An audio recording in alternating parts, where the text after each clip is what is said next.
बिस्मिल्लाहिर्रहमानिर्रहीम।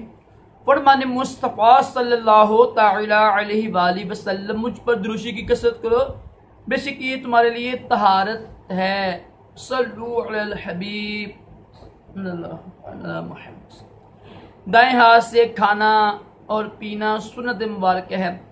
राशिद अतारी ख्वाबों की तबीर लेकर पेश खिदमत है और आप देख रहे हैं ख्वाब की हकीकत। नाम चेंज कर दिया मैंने। अब आज हम जो ख्वाब की ताबीर सुनेंगे वो है आटे की, लेकिन जो ये आटा है ये जौ का आटा है।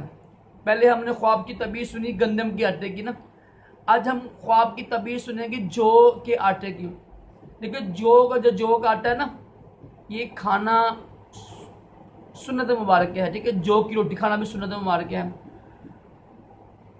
तो जौ के आटे को देखना ये अच्छी तबीर है इसकी।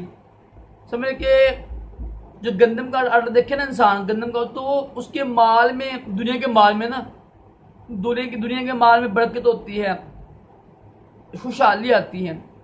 तो जौ के आटे को देखने की तबीर ये होती है कि जो उसका दीन है ना, जो उसका दीन है, जो उसका करदार है, जो उसके अमाल है, इसमें इजाफा होता है, ठीक है। दीन में बरकत होगी, उसके दीन में।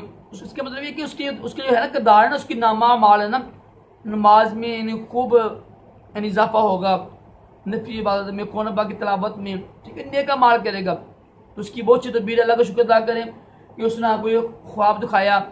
जौ के आटे को देखना ख्वाब में अच्छी तबीर है, दीन की तरक्की की इसकी तबीर है।